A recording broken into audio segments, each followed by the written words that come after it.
بسم اللہ الرحمن الرحیم کل سٹوری کے پیارے پیارے ساتھیوں، السلام علیکم۔ حضرت سیدنا عباس مؤدب رحمۃ اللہ علیہ فرماتے ہیں کہ میرے ہمسائے میں ایک ہاشمی شخص رہتا تھا جس کے حالات زندگی اچھے نہ تھے۔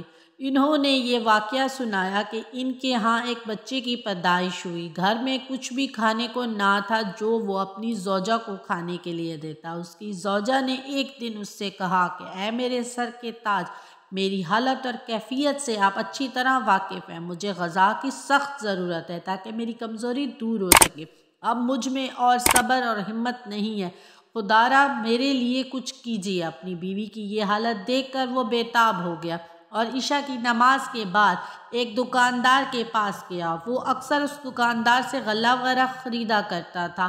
اس دکاندار کا اس شخص پر قرض بھی تھا۔ اس شخص نے اپنے گھر کے تمام حالات اس کو بتائے اور کچھ اشیاء خودنوش بھی اس سے طلب کی، ساتھ یہ بھی کہا کہ میں جلد اس کی قیمت تمہیں ادا کر دوں گا، لیکن اس دکاندار نے صاف انکار کر دیا۔ اس کے بعد وہ ایک دو دکانداروں کے پاس گیا، ساری حالت بیان کی اور اشیاء خودنوش طلب کی، لیکن کسی نے بھی اس کی مدد نہ کی اور صاف انکار کر دیا۔ الغرض جس سے اس کو امید تھی وہ سب لوگوں کے پاس گیا اور مدد کی اپیل کی، لیکن کسی نے بھی اس کی مدد نہ کی۔ وہ یہ سب دیکھ کر بہت غمگین ہوا۔ سوچتا سوچتا وہ دریائے دجلہ کے کنارے جا پہنچا۔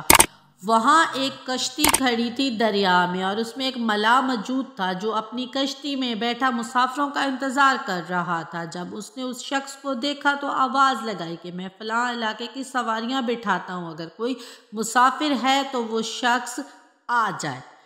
اس شخص نے جب اس کی آواز سنی تو اس شخص کی طرف چل پڑا اور ملاح کشتی کنارے پر لے آیا۔ آدمی اس کشتی میں سوار ہو گیا۔ کشتی دریائے دجلہ کا سینہ چیرتی ہوئی آگے بڑھنے لگی۔ ملاح نے اس سے پوچھا تم نے کہاں جانا ہے؟ اس شخص نے کہا مجھے کچھ معلوم نہیں۔ ملاح نے حیرت کے ساتھ اس شخص کو دیکھا اور کہا یار تم بڑے عجیب انسان ہو، میں نے آج تک ایسا انسان نہیں دیکھا جو اتنی رات گئی ہے میرے ساتھ اس کشتی میں سوار ہوا ہے اور اسے یہی معلوم نہیں کہ اس نے کہاں جانا ہے۔ ملاح کی یہ بات سن کر اس شخص نے اپنی ساری حالت بتائی۔ جب ملاح نے اس کی یہ بات سنی تو بہت ہی ہمدردانہ لہجے میں بولا میرے بھائی غمگین نہ ہو، میں فلاں علاقے کا رہائشی ہوں، جہاں تک مجھ سے ہو سکا میں تمہاری پریشانی دور کرنے کی پوری کوشش۔ پھر اس نے کشتی ایک جگہ روک دی اور اس کو دریا دجلہ کے کنارے ایک مسجد میں اترنے کا کہا اور کہا میرے بھائی اس مسجد میں المعروف سیدنا کرہی رحمۃ اللہ علیہ رات دن اللہ تعالیٰ کی عبادت میں مصروف رہتے ہیں۔ تم وضو کرو اور اس مسجد میں داخل ہو اور اللہ تعالیٰ کے اس نیک بندے سے دعا کرو، انشاءاللہ اللہ تعالیٰ تمہاری مشکل ضرور آسان۔ اس شخص نے وضو کیا اور مسجد میں داخل۔ وہ کیا دیکھتا ہے کہ حضرت سیدنا کرہی رحمۃ اللہ علیہ محراب میں نماز ادا کر رہے ہیں۔ اس نے بھی 2 رکعت نماز ادا کی۔ نماز سے فارغ ہونے کے بعد آپ رحمۃ اللہ علیہ کو سلام پیش کیا اور آپ کے قریب بیٹھ گئے۔ آپ رحمۃ اللہ علیہ جب نماز سے فارغ ہوئے تو آپ نے سلام کا جواب دیا اور کہا اللہ کی تم پر رحمت ہو، تم کون ہو؟ اس شخص نے اپنا سارا واقعہ آپ کے گوش و گزر۔ آپ رحمۃ اللہ علیہ نے اس کی ساری بات بہت ہی توجہ کے ساتھ سنی اور پھر نماز کے لیے کھڑے ہو گئے۔ باہر موسم خراب ہونے لگا، تیز بارش ہونے لگی اور وہ سوچنے لگا کہ میں اپنے گھر سے اتنا دور آ گیا ہوں، بارش بڑھتی جا رہی ہے، نہ جانے میرے گھر والے کس حال میں ہوں گے، اس شدید بارش میں اپنے گھر کیسے پہنچوں گا؟ انہی خیالوں میں گم تھا کہ اچانک مسجد کے باہر اسے کسی جانور کی آواز سنائی۔ ایک سوار اپنی سواری سے اتر کر مسجد میں داخل ہوا اور آپ رحمت اللہ علیہ کے قریب آ کر بیٹھ گیا۔ آپ نے نماز سے فراغت کے بعد اس شخص سے دریافت کیا کہ آپ پر اللہ تعالیٰ کی رحمت ہو، تم کون ہو؟ سوار نے کہا، حضور میں فلاں شخص کا قاصد ہوں۔ اس شخص نے آپ کو سلام بھیجا ہے اور کہا ہے کہ میں چادر اوڑھ کر سو رہا تھا، میں نے اپنے آپ کو اچھی حالت میں دیکھا ہے، میں نے ایک خوبصورت خواب دیکھا ہے اور اپنے اوپر اللہ تعالیٰ کی ایسی رحمت برستی ہوئی دیکھی ہے کہ میں اللہ تعالیٰ کا جتنا شکر ادا کروں کم ہے۔ میں آپ کی بارگاہ میں کچھ نذرانہ پیش کر رہا ہوں، اسے قبول فرما کر مجھ پر احسان کیجیے۔ آپ جسے مستحق سمجھیں یہ ساری رقم اس کو عطا فرما دیجیے۔ قاصد کا پیغام سنتے ہی آپ رحمت اللہ علیہ نے فرمایا کہ یہ ساری رقم اس شخص کو پیش کر۔ اس شخص نے کہا، حضور یہ 500 دینار ہیں۔ آپ رحمت اللہ علیہ نے فرمایا، ہاں سب اس شخص کو دے دو۔ قاصد ساری رقم اس شخص کو دے کر چلا گیا۔ اس شخص نے ساری رقم چادر میں رکھی، آپ رحمت اللہ علیہ کا شکریہ ادا کیا اور اسی وقت گھر کی طرف چل دی۔ وہ بارش میں بھیگتا پڑتا اپنے علاقے میں آ پہنچا اور فوراً ایک دکاندار کے پاس گیا اور اس کو کہا کہ یہ دیکھو میرے پاس 500 دینار ہیں، اللہ تعالیٰ نے اپنے رزق کے خزانوں میں سے مجھے عطا کی، تمہارا مجھ پر جتنا قرض ہے وہ تم اپنا لے لو اور بقیہ رقم کی مجھے سامان دے دو۔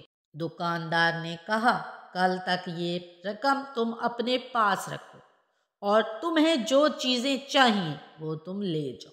پھر اس دکاندار نے اسے شہد، شکر، تلوں کا تیل، چاول، چربی اور باقی اشیاء خود نوش دی۔ اس شخص نے کہا، اب یہ تمام اشیاء اپنے گھر لے جاؤ۔ اس نے کہا، بھائی اتنا سارا سامان میں اکیلے کیسے اٹھاؤں؟ دکاندار نے جواب دیا، میں آپ کی مدد کروں گا۔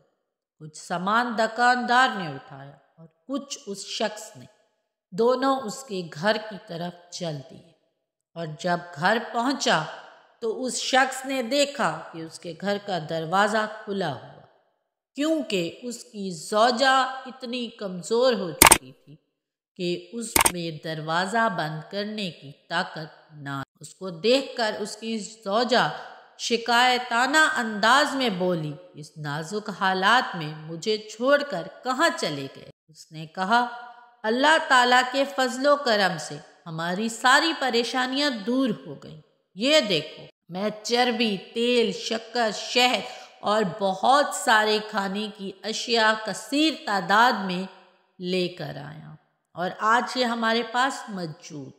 یہ سن کر وہ بہت خوش ہوئی، اس کی تکلیف دور ہو گئی۔ اس شخص نے اس کو دیناروں کے بارے میں نہ بتایا کہ کہیں خوشی کے مارے وہ ہلاک نہ ہو جائے۔ جب کھانا تیار ہوا سب نے کھانا کھایا اور پھر اللہ تعالیٰ کا شکر ادا کیا۔ صبح اس شخص نے اپنی زوجہ کو وہ سارے دینار دکھائے، سارا واقعہ سنایا۔ وہ بہت خوش ہوئی اور اللہ تعالیٰ کی غیبی امداد دیکھ کر اس نے اللہ تعالیٰ کی پاکی بیان کی۔ پھر دونوں نے کاشت کے لیے ایک زمین خریدی تاکہ اس سے حاصل شدہ آمدنی کے ذریعے وہ اپنے تمام اخراجات پورے کر سکے۔ اس طرح اللہ تعالیٰ نے حضرت سیدنا کرہی رحمت اللہ علیہ کی برکت سے ان کی کچھ ہی عرصے میں تنگ دستی دور کر دی اور مفلسی ختم ہو اور وہ دونوں خوشحال زندگی گزارنے لگے۔ دوستوں، یہ تھا نصیحت امیز ایک خوبصورت واقعہ۔ اللہ تعالیٰ ہر انسان کی مدد کرتا ہے کسی نہ کسی روپ۔ جب آپ کی دعائیں کسی وجہ سے قبول نہ ہو رہی تو پھر آپ کو اپنی دعا کسی ایسی زبان سے کروانی چاہیے جس کے منہ سے آج تک کوئی گناہی کلمات نہ آئے۔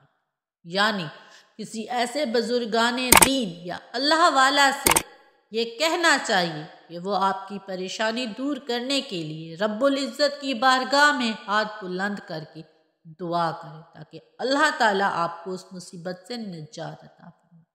امید کرتی ہوں کہ یہ نصیحت امیز کہانی آپ تمام لوگوں کو پسند آئی ہو تو دوستوں کے ساتھ شیئر کر کے میرے چینل کو سبسکرائب کرنا مت بھولیے گا اور اپنی قیمتی رائے سے مجھے ضرور آگاہ۔ ملتے ہیں اگلی ایک ایسی ہی خوبصورت نصیحت بھری کہانی میں۔ مجھے دعاؤں میں یاد رکھیے۔ اللہ تعالیٰ آپ تمام لوگوں کا حامی و ناصر ہو۔ تب تک کے لیے اللہ حافظ۔